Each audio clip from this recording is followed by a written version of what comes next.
Hey guys, first things first, I'm giving away this hat to somebody who comments on this video. I want this video to get as big as possible. So this hat, signed by yours truly, Dan Henderson, Ovin St. Preux, a couple other UFC studs, is going to be given to somebody who comments. So thank you guys for supporting the page, and hey, good luck to you.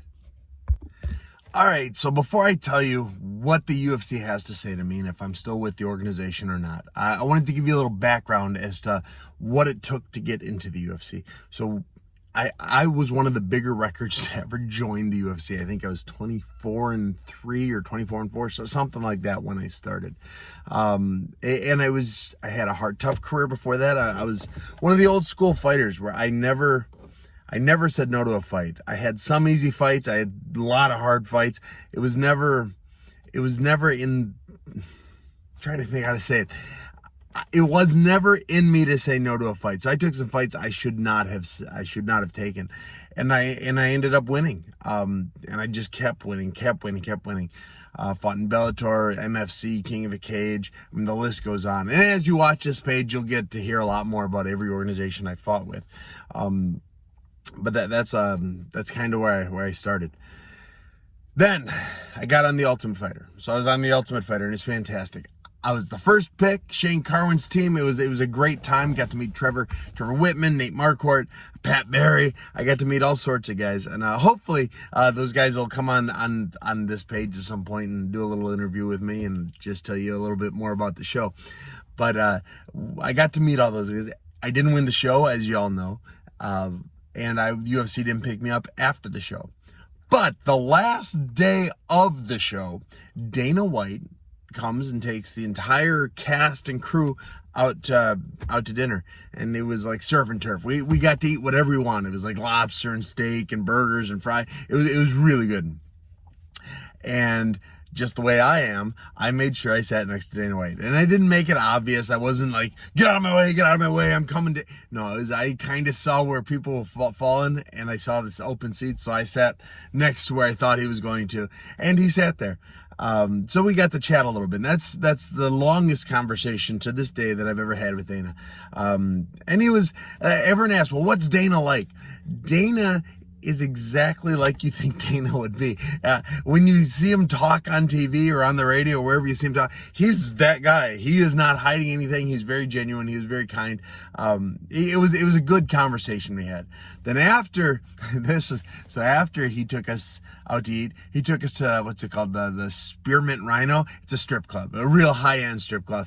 Gave us all like $600 and said, all right, go have fun. Thanks for doing the show with us. Most of us just talked to the strippers. We just wanted the money and to go home. Talked to the strippers, said, hey, if I give you this, $600, I'll give you a big tip if you can just go get cash for me. And these gals, they were onto us like immediately. Said, okay, but it's going to cost you half. So these gals all made $250 just to give us $250. It was, oh, they got us good. But we got out of there and we got to go home. I did not get to fight in the UFC again. I was cut after the season ended. They didn't tell me that part. I wasn't allowed to fight until after the season. But once I was released, I went and fought with the MFC. I had 4 or 5 fights with them, won their world title, fought Gerald Mearshart, beat him, then the UFC picked me up. Like most people, I lost my debut, but then I went on a tear. I was knocking people out left and right, getting bonuses, just having a real good time. I got as highly ranked as, I was either 10 or 11.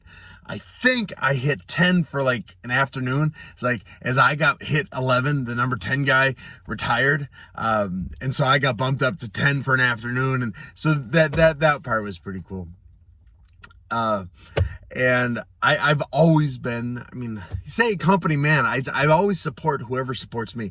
I wouldn't have the life, the career, anything I have today without, the UFC seeing enough in me to want to put me on their shows.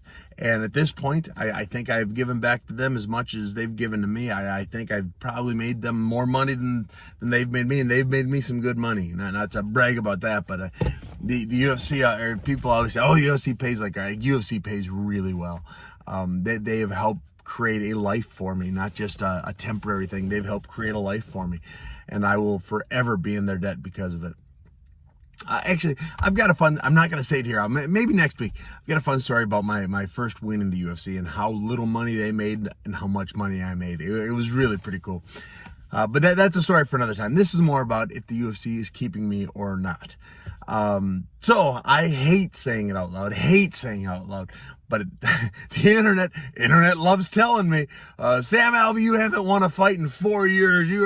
You've tied BJ Penn for the most fights without a win, and blah, blah, blah. I just saw a post, it's like 1,300 days since I've won a fight or something like that. And yeah, I don't want to say that it's heartbreaking, so, in this, and it's just terrible, and I can't believe the internet would turn on me like that, but it is what it is. I understand this is a sport that you have to remain one of the best or you do not remain, and that's the way it is. And it's a tough life to have. You're only as good as your last win, and I haven't had a win in a while, but I do also feel, and the UFC feels as well, that I lost a couple fights that I actually won. I had a couple bad stoppages, and there's freaking Mark Goddard. Hopefully I'm on a rebound. It's a lot of missed shots, but hopefully I'm on a rebound. Now, I got a text message from the UFC last week. Hey, Sam, we got to talk. Can you tell me when you're available? And I was at the YMCA. My wife was in there. We just had our kids in the kids club, and I said, "Hey, Brett, the UFC wants it." And we knew they're calling for it. They got to cut me, and there'd be no hard feelings towards them if they did. We suspected it. Honestly, I've been suspecting it's coming for a while now, because I haven't won in a while. I've had a couple really good fights that I've lost, and in a sport like this, you can't lose. And so I told my wife, "Hey, Britt, let's take this call together." So we went out, we sat in the car, and the UFC called, said, Sam, how's it going? And he said, "Oh, good." He said, "Hey, where are you living now?" He said, "You're not in California, you're in Tennessee, right?" So, yeah, because it was in the morning. He said, "Okay, I didn't want to be calling you like at 6 a.m. I said, no, it's plenty late. I've been up for a while." He said, "Okay." And then there's kind of that deep breath on their end and said, "So, your last couple fights, they've been great, but we have not won. You're on a bit of a string of bad luck." I said, yeah, I've realized. He said, "Now they said, that being said, you won a few of those fights that the judges got wrong." They said, "And the fights you've lost, they were entertaining fights, fight of the night kind of stuff. You've even gotten a couple of those." So that is absolutely correct. And said, I thank you for every opportunity you guys have given me." Then they went into the background of it, and they said, or background of me. And they said, "No, Sam, this is a sport where nobody is happy. Nobody's ever happy in this sport except for that moment they win. And you and your family and your team have been a highlight, have been a true blessing." They didn't say blessing, but it was implied. You guys have been enjoyed by everyone that works for the UFC. Every time you're anywhere, anytime we've had anything to do with you, you say yes to every fight. You go out, you fight your heart off. You've taken some fights on short notice that you probably shouldn't have, but you are always game. You've never said no. And then you show up and you're happy to be there. You treat everyone well. And we've decided that we're going to let you fight out your contract. I'm not caught. I get at least one more fight with the UFC. My contract is one more fight. The UFC didn't cut me. So we're sitting in this truck. Actually, I'm sitting in the passenger seat. My wife's sitting in the driver's seat, and she's not talking, but she's like, "Oh my God." Me, I'm freaking out a little bit, trying to keep it together on the phone. To go, "Oh, thank you." I managed to sputter out, "Thank you." They said, "We're going to let you finish your contract. You have one fight on it. You let us know when you're looking for it." They said, we've all been talking. It was, Mick, Shelby, Dana, anyone that's involved. Said we had the conversation, and you've been very good to the sport, to us, and we're going to let you fight out your contract. And on a side note, guys, we all have, every UFC fighter has a contract. We do not, the contract is sided on the UFC side. They can cut us whenever they want. The contract is more for money, how it's going to progress. And they've been very good to me. They've every third fight, they've increased my pay usually significantly. Even when I thought they were going to cut me, they increased it significantly. And so anyways, back to the story. They said, listen, we've talked and we do realize that you've been on the bad side of some bad decisions, especially recently. Every fight you've had or every fight you've lost has been by a split decision. Said that Da Un Young out in, he said that fight was a draw, and he said, and there's a Ryan Spann fight. It was a draw. It was a split decision. The Wellington Turman, another split decision. He kind of, listen, you go out there short notice, you've gone anywhere, you've never said no, you've taken all of these fights. I mean, he's like, when was the last time you had a full camp training for a guy? He said, it's been like, and I told him, it's been like 6 or 7 fights that I've gotten a full camp to train for one guy. Like all of you guys know, every guy I have fought is not the guy I was supposed to fight. And it works out however it works out. And he said, well, you've always showed up, you've always fought hard, you've always put on a good performance. And we want to say thank you, and let's go out with a bang. Let's go out, let's get a big win, and let us know when you're ready. I said, thank you guys. I mean, I whether or not I deserve it, I am so appreciative of the time I've gotten to spend in this organization getting to know you guys. I love everything you've done for the sport and for the rest of my career, whether it's with the UFC or somewhere else.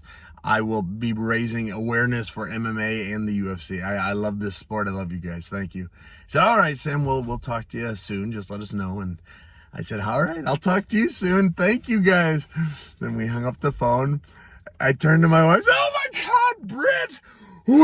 Like she's like blushing, and there's nobody in here except me. She's blushing, like, oh my God. Oh, so I call my dad. I call my mom, and I tell them. I say, hey, I'm still in. Then I tell my team. I said, I'm still in. I still get at least one more. And we said, praise Jesus, praise God. I said, hey, his plan is better than my plan. So, those of you that are fans of mine, congratulations, I get at least one more. Those of you that are going to hate on me for getting one more, and you all say, oh, you've got something on Dana White, or you know where he buried the bodies. Those are always funny comments, but listen, just me fighting in the UFC is not affecting you haters. It's not. I do fight well. I'm one of the better fighters in the world, and it's going to be an entertaining fight. So just enjoy it. And if I get beat up, enjoy that I'm cut on a loss. But you guys will see some hate coming my way as soon as it's announced that I'm not cut. And just rest assured, I love the haters, I love the lovers, I love the sport. So thank you guys for all your support. Remember that hat to someone in the comments. And hey, I've been blessed to fight this long, and I'm looking forward to having a good long rest of my career. Thank you guys, and hey, I'll see you all soon.